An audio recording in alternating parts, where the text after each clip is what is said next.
All right, ladies and gentlemen, as I was looking at the videos, I realized there was a gap in what I had online. So this is going to be a short video. This is essentially probably just going to be on Piaget. As soon as this thing loads. There we go.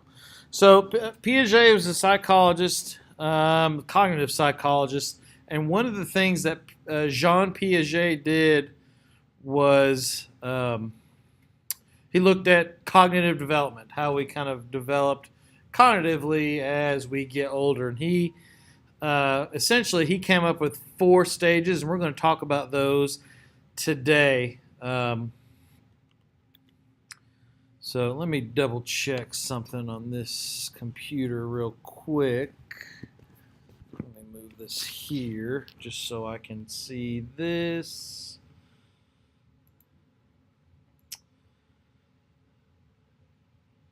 And anyways, well, we can go ahead and get started. And you can, at this time, you can probably go ahead and be writing down some of these notes that you see here.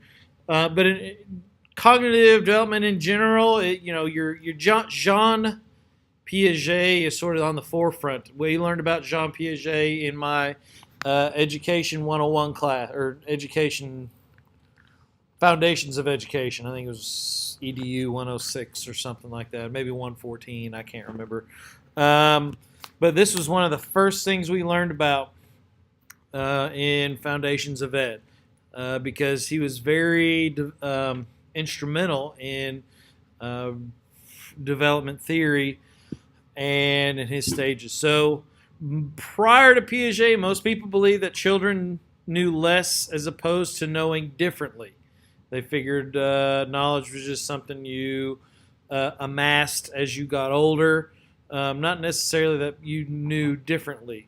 Piaget believed cognitive development occurred in a series of stages. And according to Piaget, the driving force behind our development is our struggle to make sense of and interpret our ever-changing environment. And if you think about that, think about what it's like for a 6-month-old to just kind of see everything that's going on. Not really being able to walk, not really being able to talk.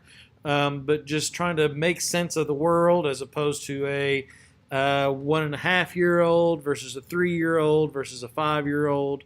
My son is 6 right now. He's trying to make sense of the world. Of course, he's asking a lot of questions.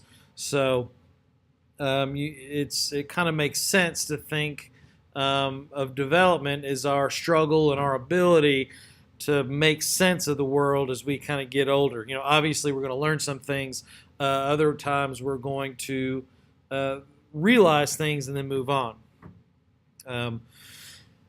Part D down here, schema, is just a concept or a framework that organizes and interprets information. Just a way to organize our thoughts and info. So, Piaget said that children learn through 2 complementary processes of assimilation and accommodation. He said assimilation was interpreting one's new experiences in the terms of one's existing schemas. So, how does this thing that I just experienced, how does it, how do we interpret that in past things we've experienced? For example, if we hear a parent yell or somebody yell in a previous experience, if a parent has yelled and then maybe I'm struck or I feel pain afterwards, if I hear somebody else yell, how is that person's experience, or how does that this new experience, how am I going to make sense of that based on previous experiences? So that's assimilation, assimilating the current or the new experience as it pertains to previous experiences. The second one is accommodation. This is adopting one's current understandings to incorporate new information. So let's say somebody will hear a scream and then a loud boom, or those aren't very good examples. I can't think of very good ones off the top of my head, but in accommodation, you're changing your schema to incorporate a new experience or new information. So this new information doesn't quite jive with what I knew in the past, so I'm going to have to change what I know in order to accommodate this new info. So Piaget said that kids learn in these two processes. They learn both ways. In his theory of current thinking, of course, we know cognition. Where I'm not going to spend a whole lot of time on this because we should know this at heart. But cognition is basically all the mental activities associated with thinking, knowing, and remembering. So this is here as a graph, and we're going to talk about each one of those of the 4 different stages of cognitive development. The 4 are sensory motor, that's from birth to 2 years, pre-operational from 2 to 6 years, concrete 7 to 11 years, and then formal operation from 12 through adulthood. Although that fourth one, especially recently, has been challenged pretty heavily. There are some people that some cognitive psychologists would suggest never hit formal operational. There are others that, concrete is going to be a bigger time frame, so we'll talk a little bit about that. But stage 1, sensory motor, birth to 2 years old. This is where a child is developing coordination between its sensory and its motor systems. Think back to Unit 3, biological unit. You got sensory systems and you've got motor systems. You got sensory neurons and motor neurons. So these things, when you're born to about 2 years old is when you're really trying to develop those coordinations. Remember we talked about in class how your brain cells, your neurons in your brain, what makes them work is just their ability to make connections and neural pathways, and that's kind of what's happening during this stage. One of the key development milestones is object permanence. Object permanence is where a child without object permanence, essentially if they don't see it, it doesn't exist. So, when mommy's outside of the field of vision, mommy's no longer there. When a child develops object permanence, at that point they realize even though I don't see mommy, mommy is still there. All right, so we can move behind a sheet of paper. A child that has not developed object permanence, if I go quiet all of a sudden,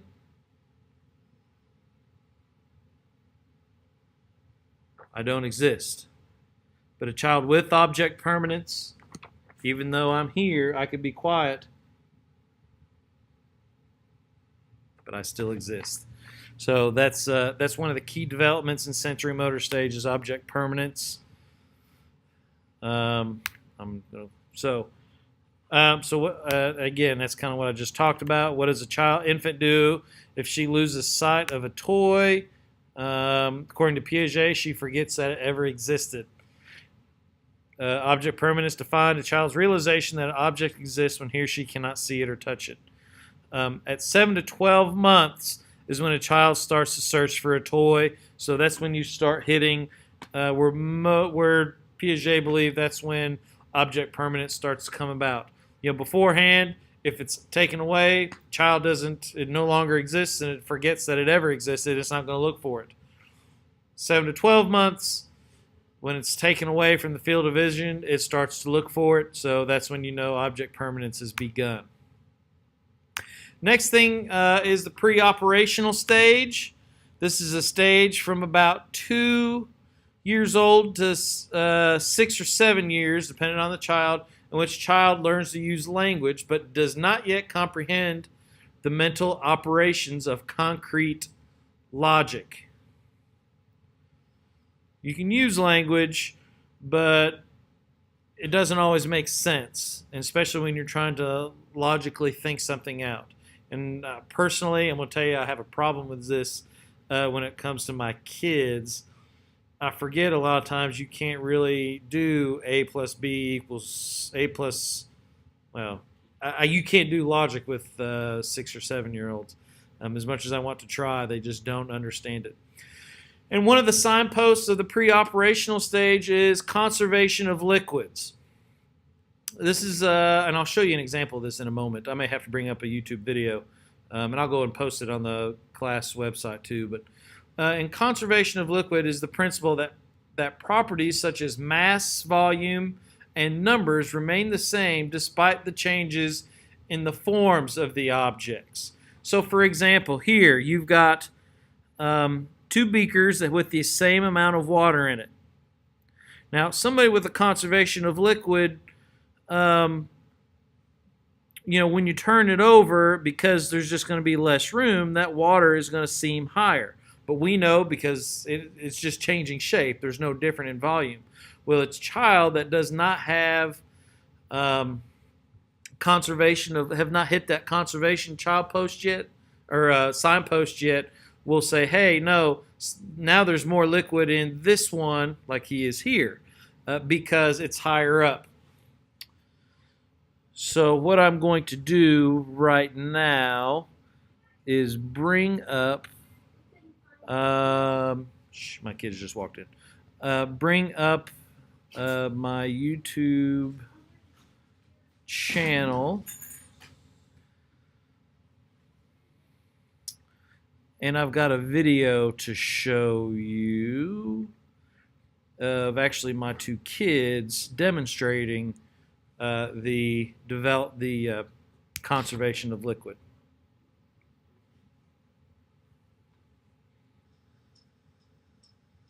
Quit that. All right, I'm just going to ask you a couple questions, and I want you to answer them. Okay? Pretty simple. All right, look at these 2 glasses of water. Okay. Does one have more than the other, or are they about even? Are they about the same amount? One has a little bit more than the other. This one has more. No. You didn't drink any. Is it? But it should be. It's almost even, right? Yeah. Okay. It's about even. So there's pretty much the same amount of water in both cups, right? Huh? Okay.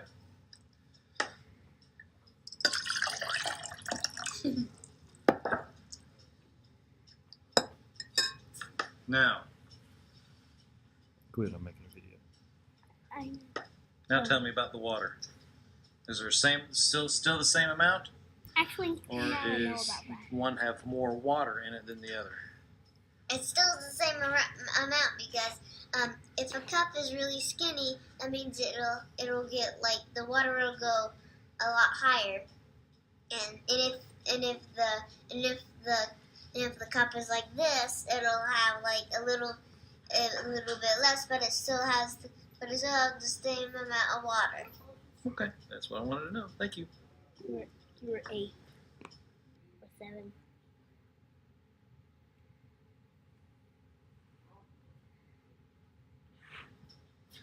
These 2 things. Okay. Here's the glasses with water in them. Does one have more than the other one, or do they have about the same? They have about the same. Okay. You sure? Yes. All right. I think there's a 4.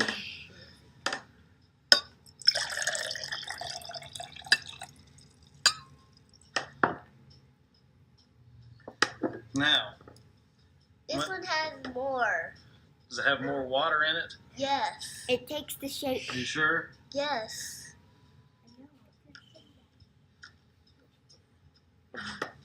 Positive. Yeah, I'm very positive. Okay. That's all I asked. Okay.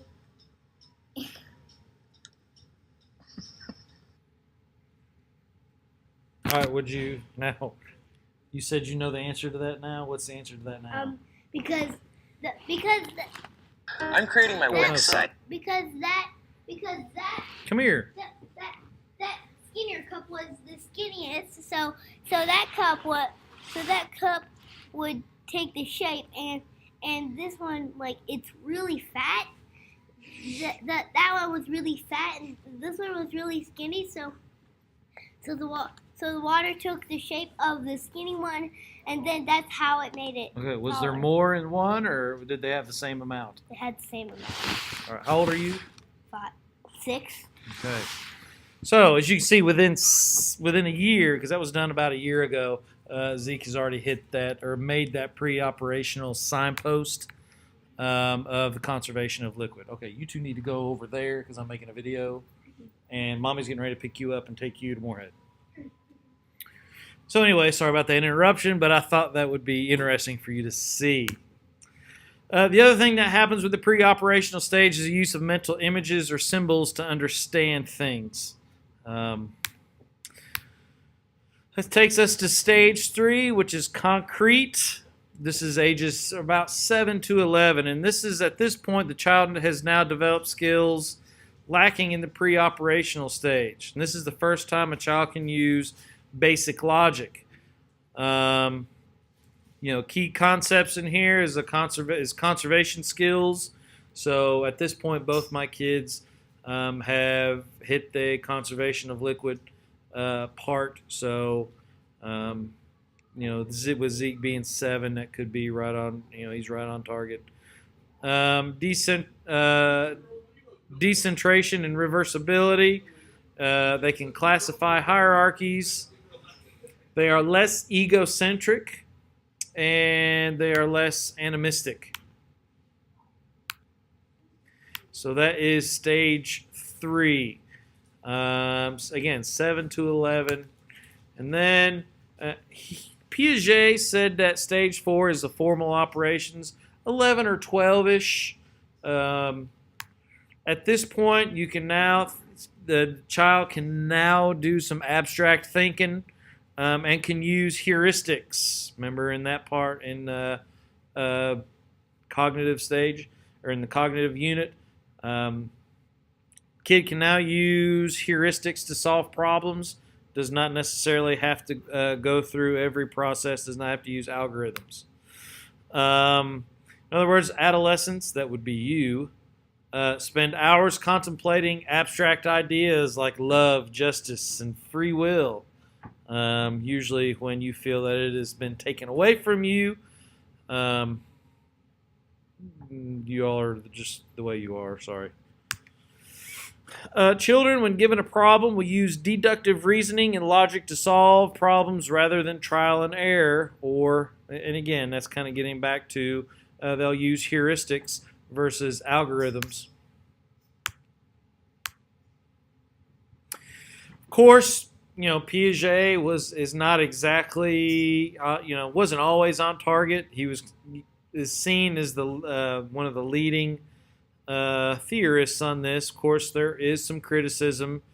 For example, in age, a lot of research has seemingly demonstrated that children possess many of the cognitive abilities that Piaget outlined at ages much earlier than he expected.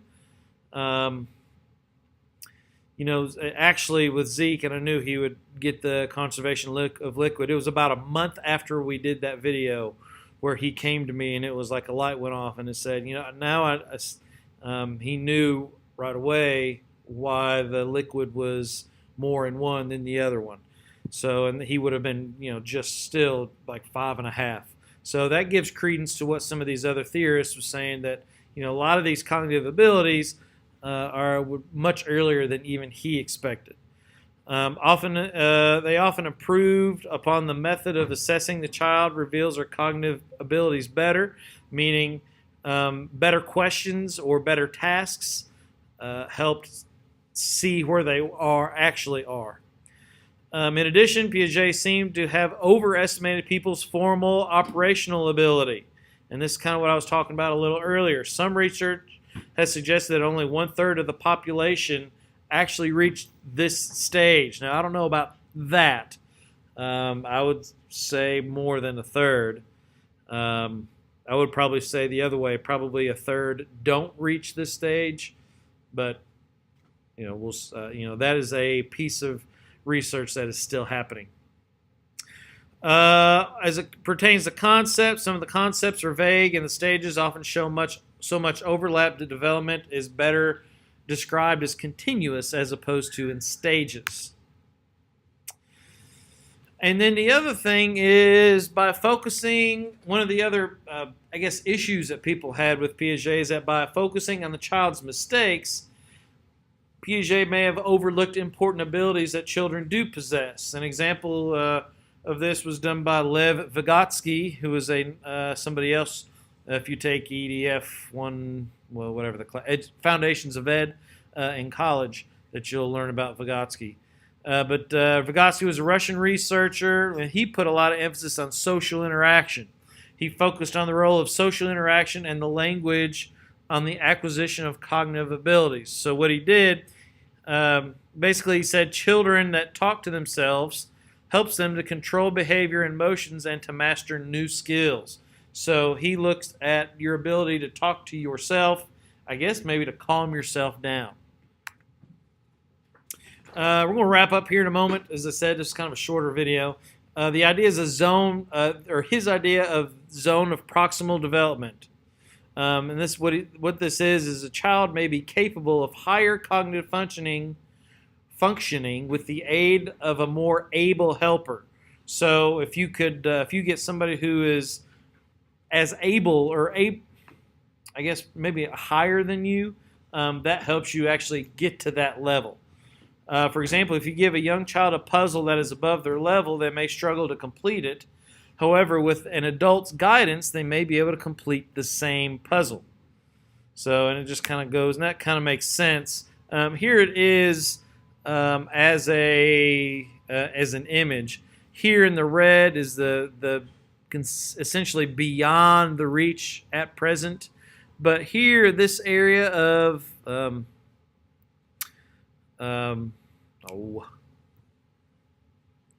getting the job done is what's within that zone of proximal development. So here's what the child can do on their own. This is what the child can do with help. And this is beyond what the child can reach at present. And at present is key. The gap between what the child can do on their own and what the child can do with support, again, the child will not be able to take the next step in their development unless they're supported in the zone of proximal development. This support, and you're going to hear this a lot if you get into education, I hear about it all the time, is known as scaffolding. And it is seen as the main role of both adults and teachers. So, there you go. Scaffolding. You go into education, you'll hear about that one a lot. Vygotsky's view of the zone of proximal development is what a child can do with assistance today, she'll be able to do by herself tomorrow. Basically, if you help that child within that, do that thing that that child was supposed to do, if you help that child do that today, then tomorrow it'll be able to do it on its own. As opposed to Piaget, which said every time we teach a child something, we keep him from inventing it himself. On the other hand, that which we allow him to discover for himself will remain with him visible for the rest of his life. So Piaget says we shouldn't help them because they're not going to remember it if they don't do it themselves. So two different views on developing skills and developing learning and things like that. Vygotsky, if you scaffold with the child to get this thing done or to do this, whatever it is, to perform this task, then the child will be able to do it on their own later. Piaget says if we do help this child perform this task, then they're not going to learn anything from it. I think we're a couple more. Familiarity. I think this gets into the next video. Just to double check. Yeah, there's a couple in this, then we're going to get into the next video. Attachments. Now we're getting into attachments. How young kids attach to to parents. Attachments are based on a familiarity, are formed during our critical period. So there's a critical period in each child, and this is actually my aunt does dog training, and this is one of the things she's talked about too with her puppies, is there's a critical period in a puppy's life where this type of attachment occurs, and also where there's a critical period for fear. If something dramatic happens during this, and it's only like 7 to 10 days of this puppy's life, that it'll have a huge impact on the puppy a little later on. Same ideas with people. Critical periods are the optimal periods shortly after birth when an organism's exposure to certain stimuli or experiences produce proper development or sometimes improper development, depending on what the stimuli is. And that leads us to social development.